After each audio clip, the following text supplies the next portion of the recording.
Bom dia, boa tarde, boa noite. Aqui é o professor Itacílio Cavalcante, da disciplina Comunicação e Redação Empresarial do seu curso do programa Novos Caminhos do IFAL. Como vai você? Estudando muito? Muito bem! Neste vídeo teremos nossa quinta aula sobre os gêneros textuais, carta comercial, procuração e ata. Se ajeite na cadeira, na cama, onde você estiver e bora estudar! O principal objetivo da carta comercial é gerar comunicação entre empresas ou entre empresas e clientes. Entre as informações emitidas por este documento, as mais comuns são oferta, avisos, pedidos, reclamação, solicitação ou publicidade. É preciso que a carta comercial seja muito bem redigida, atrativa, objetiva e sedutora para que seu objetivo seja atingido. Essa tarefa precisa ser ainda mais eficaz na era moderna, com o advento da internet. Nem sempre a pessoa que recebe a carta comercial em mãos é o destinatário. Por isso, ela precisa ser criativa e ter elementos que chamem a atenção. O que pode ser dispensado na carta comercial? Preciso deixar claro 3 pontos sobre a construção de uma carta comercial. O primeiro é sobre a linguagem coloquial. Esse tipo de documento cria impressões e expectativas. Não precisa ser escrito de forma tão formal, mas também não pode ser escrito de forma coloquial. O segundo é sobre a adulação. Por mais que a carta comercial tenha um perfil apelativo, isso deve ser feito de forma natural. É dispensável insistir na mesma informação em todos os parágrafos, tornando-se repetitivo e abusivo. É necessário gerar empatia com o leitor. E o terceiro é sobre ter um texto positivo. Ao invés de escrever não pode ou sinto muito, convincente e incisivo. Sua situação foi resolvida, obrigado pela compreensão, é um bom exemplo. É indicado que os parágrafos sejam curtos e objetivos. Com a rotina corrida e a dinâmica da atualidade, os e-mails se tornaram mais práticos e as cartas também devem estar nessa sintonia. É muito importante deixar claro os benefícios daquele produto ou serviço, seja por parte da empresa que escreve a carta comercial ou o cliente. Não se pode esquecer de deixar no texto a forma de como o destinatário pode contactar o remetente. Um último ponto a ser tocado é sobre o gerúndio. Frases como estaremos no aguardo, sabemos que estaremos podendo contar contigo ou similares devem ser banidas. Como se trata de um documento formal, é necessário que a carta comercial seja escrita em papel timbrado e com logotipo. Em geral, esse tipo de carta não tem o padrão assertivo, mas existem elementos que a definem e dão uma roupagem necessária. São eles: o primeiro é o cabeçalho. É lá que estão as informações básicas da empresa, como o nome completo, indicação do setor ao qual pertence, se oferece consultoria ou fornecimento, entre outros.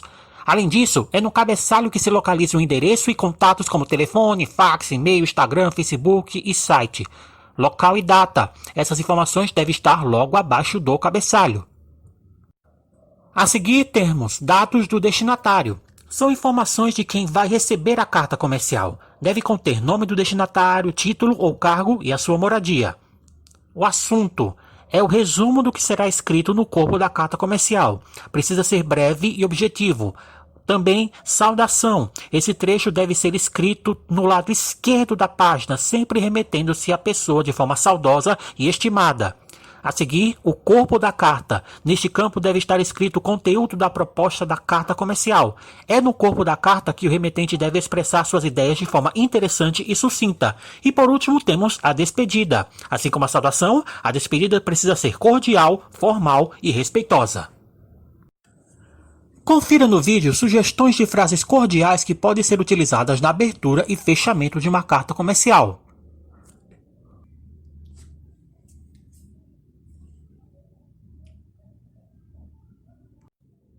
Pode-se enviar cartas de vários modos. Historicamente, as cartas comerciais eram enviadas via correios. O primeiro envio de carta por serviço postal que se assemelha com o que temos na modernidade aconteceu na Inglaterra em 1840. O Brasil foi o segundo país no mundo a utilizar o selo em 1843. Embora a comunicação digital tenha ganhado muito espaço na atualidade, o modelo de carta comercial enviada por correio ou transportadora ainda está muito ativo. Essa continua sendo uma maneira eficiente de contatar os parceiros ou clientes. Algumas empresas até preferem fazer dessa forma, pois existe uma garantia a mais de que o destinatário irá receber o documento em mãos. Uma carta comercial também pode ser composta e enviada via e-mail. A tecnologia proporciona comodidade e agilidade nesse tipo de proposta. É ideal para responder a reclamações feitas por clientes e dar agilidade a propostas que precisam ser analisadas com bastante antecedência. Apesar de parecer mais prático e simples, a carta comercial por e-mail exige os mesmos padrões para que seja caracterizada como um documento formal. Além disso, para que a carta comercial não seja mais um e-mail perdido entre os outros, é necessário que exista um campo ou um box com informações que chame a atenção do destinatário. O cabeçalho neste formato é posicionado ao final do e-mail e chama-se de assinatura. Temos também a carta de despedida. Esse tipo de carta é muito interessante para continuar relacionamento com colegas de trabalho. Ao sair do emprego, esse tipo de carta pode ser enviada pelo e-mail ou pelo LinkedIn, mas jamais por grupos de WhatsApp. Mesmo que saia insatisfeito com o trabalho, essa é uma forma de mostrar gratidão e abrir novas oportunidades futuramente. Seguimos agora a procuração, que é um tipo de documento legal em que é concedido poderes a terceiros. Procuração é uma redação técnica que, através do instrumento de mandato, concede poderes a terceiros para a realização de um ato ou negócio. Mas cuidado, estamos falando de mandato e não mandado. Mandado é uma ordem dada por um juízo. O mandato é o documento em que uma pessoa concede poderes ao outorgante e a pessoa que recebe esses poderes, o outorgado. Então, a procuração é um documento oficial unilateral, ou seja, é de interesse apenas de um lado das partes. No caso, as razões do documento é do outorgante e não do outorgado. Na procuração, a pessoa que recebe os poderes, no caso o outorgado, poderá, em nome do outorgante, assumir e representá-lo sobre um determinado assunto de vida civil. Além disso, a procuração deve ser verbal ou escrita, mas a verbal é bastante incomum. Antes de fazer uma procuração, é necessário que a pessoa que delega poderes a outra saiba da importância do documento. A procuração é um documento em que alguém dá carta branca para outra pessoa representá-lo. Então, é fundamental que o procurador seja alguém confiável. No documento deve constar sua finalidade, ou seja, quais poderes estão sendo delegados para o outorgado. A finalidade pode ter poderes gerais ou especiais. Os poderes gerais são os poderes relacionados à administração. Por exemplo, a administração de algum estabelecimento comercial. Quanto aos especiais, são os poderes detalhados para um específico ato ou negócio jurídico. A exemplo da compra e venda de imóveis ou a movimentações bancárias. Então, o texto da procuração deve detalhar qual o seu objetivo e especificar quais e que tipos de ações o outorgado pode fazer no nome da outra pessoa. Há dois tipos de procuração, a pública e a particular. A particular é o documento em que não há a necessidade de um cartório. Pode ser feito em casa, com o envolvimento do outorgante e do outorgado. Contudo, pode ocorrer de uma das partes, outorgante ou outorgado, querer a oficialização do documento. Para isso, será necessário o reconhecimento de firma, que deverá ser feito pelo outorgante no cartório. A procuração particular é um documento utilizado para conceder poderes diretamente a uma determinada pessoa para ações simples, como recebimento ou entrega de documentos, representação em alguma reunião ou evento, além de outros. Já a procuração pública é o documento que somente o tabelionato de notas pode fazer. Não pode ser confeccionado em casa, pois a procuração pública envolve procedimentos mais complexos. A pública normalmente é utilizada para movimentações de conta em banco, compra e venda de estabelecimentos ou imóveis que possuem valores superiores a 30 salários mínimos, doação de imóveis, processos que envolvem previdência social, entre outros.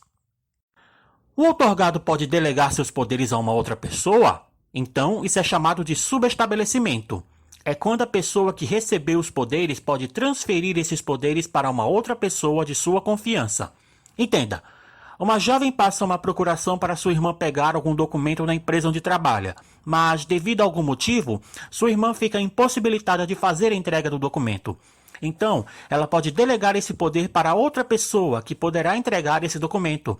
Contudo, isto só pode ocorrer se essa jovem especificar na procuração de que é um documento e que pode haver o subestabelecimento de poderes. A procuração não tem prazo de validade, independentemente de ser pública ou particular.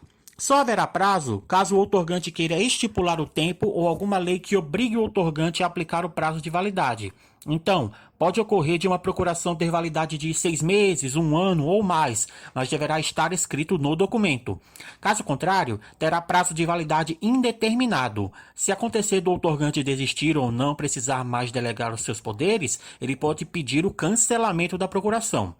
O cancelamento deverá ser feito também por escrito.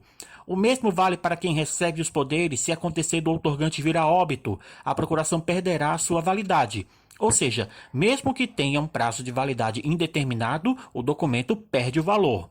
E se a pessoa precisar resolver ações em nome do falecido, outros procedimentos legais serão necessários. Por fim, falaremos da ata. A ata tem como intencionalidade ou objetivo a realização de registros de ideias, informações e decisões tomadas por uma coletividade. É um importante e eficiente recurso para se documentar tudo o que foi discutido e deliberado em assembleias, congressos, conferências e principalmente reuniões. Trata-se de um documento de caráter formal e que pode gerar efeitos jurídicos. A ata deve registrar tanto as discussões quanto as deliberações realizadas pelo grupo. Em regra, o texto é manuscrito em livro próprio e assinado por todos os presentes. Para que não haja perigo de fraude, o texto não é redigido em parágrafo e nem se saltam linhas, sendo, portanto, texto corrido, e as assinaturas são dispostas uma depois da outra, na sequência do texto, uma vez que a estrutura da ata não admite que haja espaços em branco. As atas são produzidas geralmente por uma pessoa que assume um cargo específico em uma corporação, instituição, condomínio ou entidade, chamada muitas vezes de secretário-geral, e que possui a atribuição de escrever o texto, realizar a leitura ao final do evento, colher as assinaturas, guardar o livro-ata e, se for o caso, registrar o documento em cartório. Importante!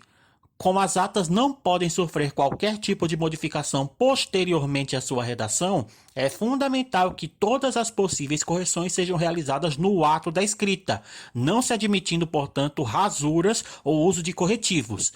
Diante de um possível erro de registro, expressões como digo ou em tempo são bem-vindas. Independentemente do tipo de reunião, em todas as atas deve constar data e local de realização do evento, além de informações como a pauta que foi discutida, as decisões sobre cada ponto da reunião, bem como os assuntos mais relevantes tratados pelo grupo e as assinaturas. Embora a estrutura textual da ata seja simples, exige-se que o redator ou a redatora domine a norma padrão da língua portuguesa, por se tratar de texto técnico, e que também saiba articular de forma eficiente sequências narrativas e descritivas, a fim de ser fiel ao que foi exposto durante o evento. A abertura da ata traz, via de regra, a data, por extenso, o local, o horário e o nome da entidade ou instituição que está reunida. De acordo com o estatuto de cada entidade ou instituição, deve-se registrar a legalidade da reunião, ou seja, informar se há quórum suficiente para sua realização, se está de acordo com algum edital previamente publicado, entre outras informações importantes, como se houve ausência justificada de algum membro daquele coletivo. Deve-se registrar a pauta ou a ordem do dia e as posteriores discussões realizadas sobre cada um dos pontos apresentados, bem como as deliberações pertinentes. Nesse momento, é preciso informar se houve algum tipo de votação e os seus respectivos resultados. No encerramento da ata, são retomados e registrados as decisões e os encaminhamentos, além das tarefas atribuídas aos integrantes do grupo. Na maioria das vezes, o redator ou a redatora da ata apresenta uma fórmula de fechamento do tipo: não havendo mais nada a se tratar, eu, fulano de tal, lavrei a presente ata, que, após ser lida e aprovada, será assinada por todos os presentes. Por ser formal, esse tipo de ata é comumente registrada em cartório, uma vez que trata de deliberações realizadas por instituições, entidades, empresas ou até mesmo setores do poder público.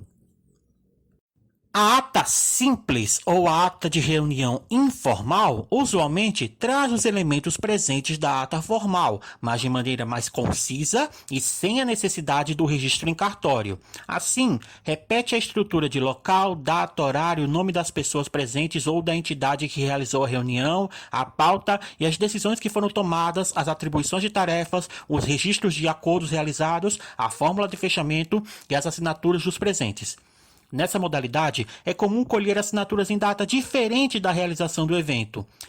Neste texto, foi possível entrar em contato de forma pormenorizada com os elementos essenciais da produção do gênero ata, importante ferramenta de registro de reuniões de diversas naturezas, com o objetivo de firmar compromissos e garantir transparência das relações coletivas. Muito bem, por hoje é só. Fique ligado na próxima aula que será sobre o uso da vírgula. Até lá e bora estudar!